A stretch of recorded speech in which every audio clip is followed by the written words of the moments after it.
All right, let me show you one more thing before we go to break. And I want to show you this hedging strategy.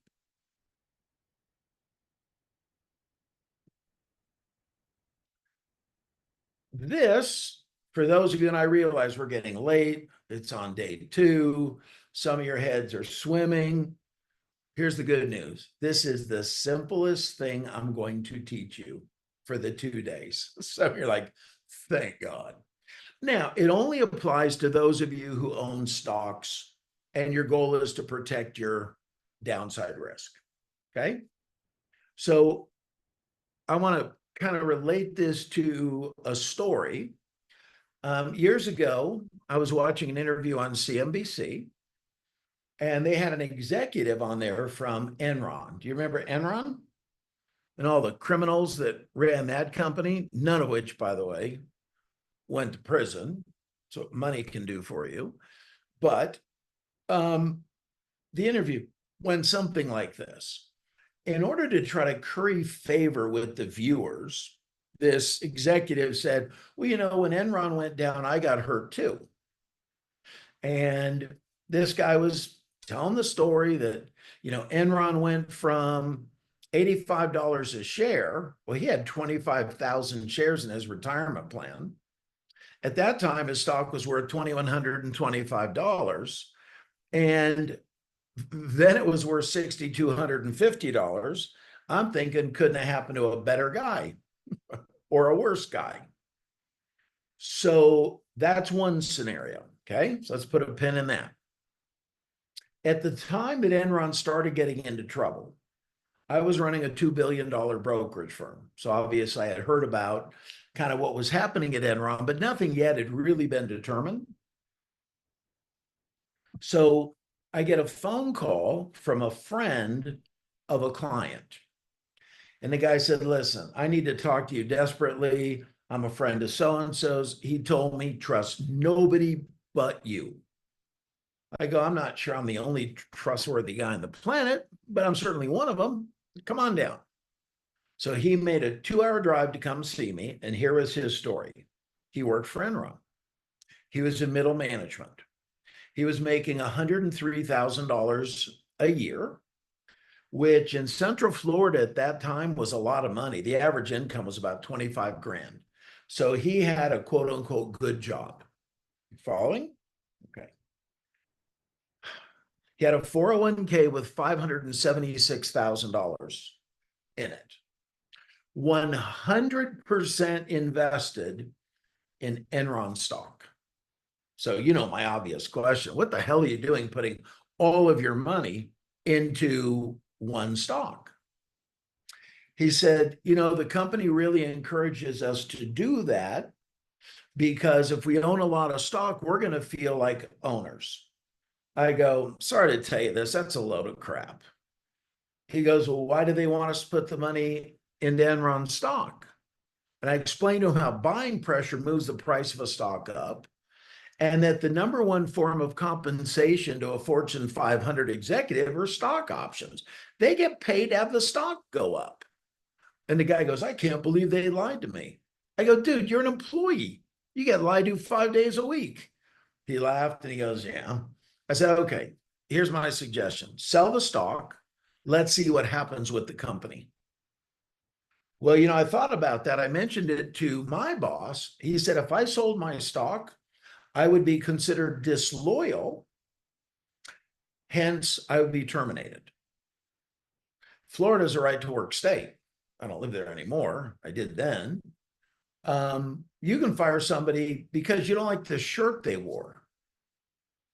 So I said, okay. So I showed him how to use a protective put. And 18 months later, Enron went bye-bye. And I get a thank you note from this guy.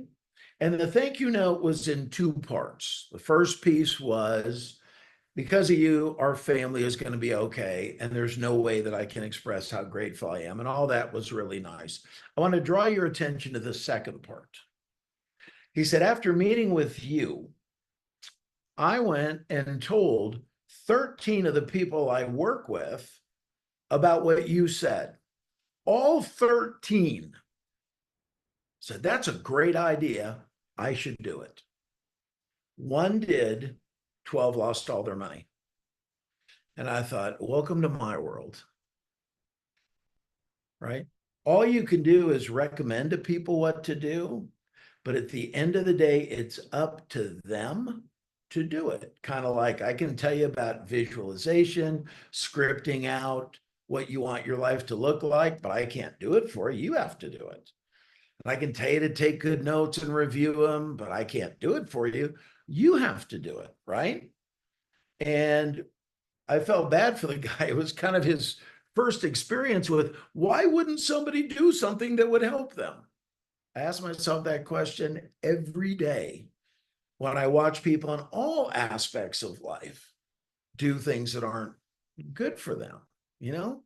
And it's because everybody's kind of fighting their own demons. And anyway, let me show you what I told this guy to do.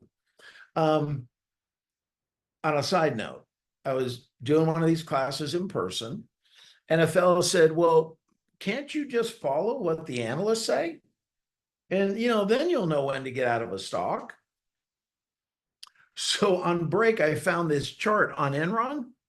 Here's Enron. There's a triple top at 85, right? Just steadily going down. What were the analysts saying? Strong buy, accumulate, recommended, attractive, buy. So the answer to that is no. Okay. So how can you protect the downside risk on stocks that you currently own where you have 100 shares or more? We purchase puts 10% below the price of the stock. So we have a $100 stock, we buy a 90 strike put. Well, couldn't you buy a 100 strike put? Yes. Why wouldn't we do that? They're too expensive. Remember yesterday and today I said we don't buy at the money options because they're too expensive. So with an hour left in class, I'm not going to change my tune. So by going out of the money, we significantly lower the cost of the protection. We go out 6 to 12 months, so we don't have to worry about time decay. We sell that put within 30 days of expiration. Why? You already know. It's an out of the money option. Theta eats our face off in the last 30 days, and we'd like to keep our face. And just buy a new put that expires again out. So this would be a roll, selling one, buying another, applying what we collect, selling this one to the cost of the new one. Now, any average instructor could have done that part for you. I'd like to think you're here because you expected to get better than average, right? So I got to make this sexy. How do I do that? Check this out. Consider selling calls to offset the cost of the put. You're like, what? Let me show you. What stock do we want to protect? Let's protect NVIDIA. Okay. So NVIDIA is trading for 116. So let's say that we're going to go out, 6 months. And we are willing to accept risk down to, let's call it 100. So what is that going to cost us? It's going to cost us about $8 a share or $800 a contract. So if you did this twice a year, that's $1,600 to protect your downside. And you're going, whoa, what if I could show you how to get that for free? Then would you love me? Mm-hmm. Here's how you do it. Let's go over to the call side. And we're going to short a call option that will pay us around $8 a share. Okay. So we bought the 100 strike put. Here, let's do that again. And we are going to sell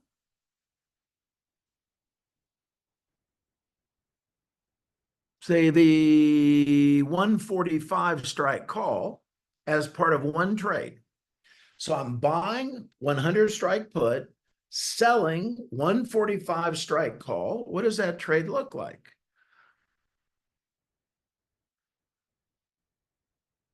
Buy to open, March 21st, 100 strike put. Sell to open, the 145 strike call, same expiration. And instead of this costing us 800 and some dollars twice a year, you actually get paid 5 cents a share. You actually get paid $5 for putting on the protection.